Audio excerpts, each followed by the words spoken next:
we often remark in this committee to thank the witnesses for their service to our nation, and truly we have three individuals this morning who have served our country over many years with extraordinary and unique distinction. So I thank you for all of your service to our nation.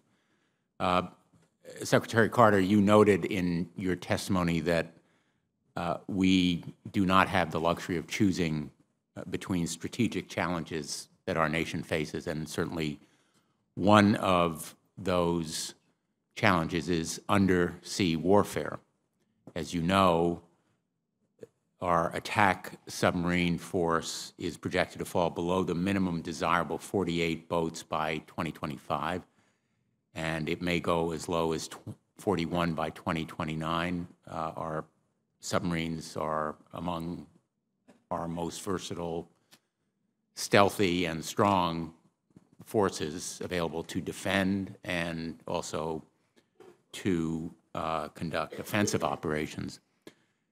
Considering the gap that we are approaching in submarine capabilities, wouldn't it be wise to consider building 3 submarines a year, 2 Virginia-class, along with the Ohio replacement program? Would you support such a move? Senator, thanks. First of all, with respect to your general point about the critical importance of undersea dominance, that's an area where our military excels over all others. It's a critical area that we are targeting in this critical budget to keep and extend that advantage. It involves submarine construction. It involves, as I mentioned, the Virginia payload module. Some other things like unmanned undersea vehicles, some of which I can talk about, some of which I can't, and a host of other undersea capabilities. So that's a major thrust of this budget. With respect to submarine building numbers, we have laid into the budget this year as we planned, and we sustained that. We stuck with that. Our 2 submarines per year through the FIDIP. Your question is, will we, as we get to the point of the Ohio-class replacement, in the future want to add submarine shipbuilding capability and ships per year? Yes.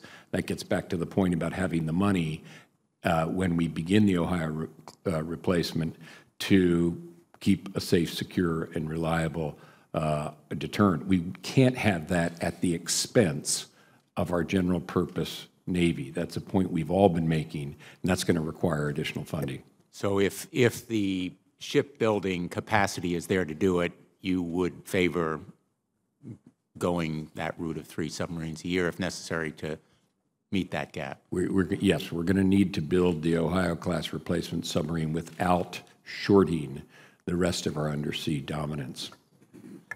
Secretary Carter, thank you. Earlier in the week, I think you met with Israel's defense minister and others in the military establishment there.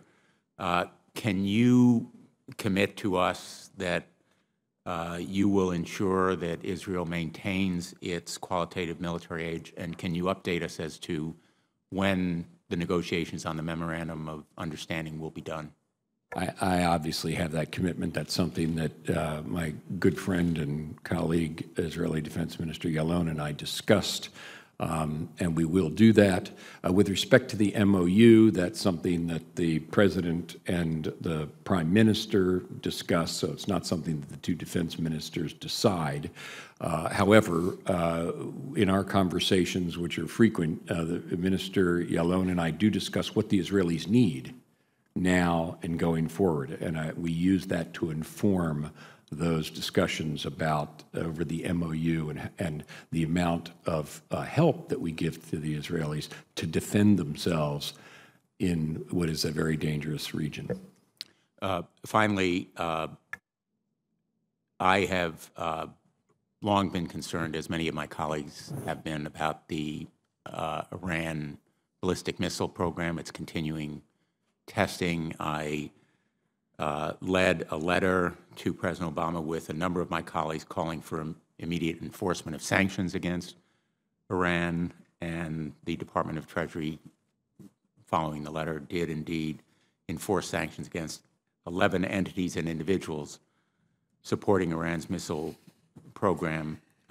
Clearly, more must be done to deter Iran from continued aggressive pursuit of this program. General Botel and General Austin, literally within the past week or so, testified to this committee about the need for increased sanctions.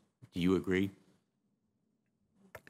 I do. That's not a responsibility of the department, but a responsibility of the department that we very much fulfill, and I know you discussed with them, is our defensive commitments with respect to Iranian ballistic missiles, both for our forces in the region and our friends and allies who include Israel, but there are others as well. That's why we have the missile defense and other capabilities in the Gulf, and why we need to keep them strong. And I did discuss those also with Defense Minister Yalon, including the help we give to the Israelis with respect to Iron Dome and David Sling and Arrow, which are their three tiers of their own territorial defense against ballistic missiles.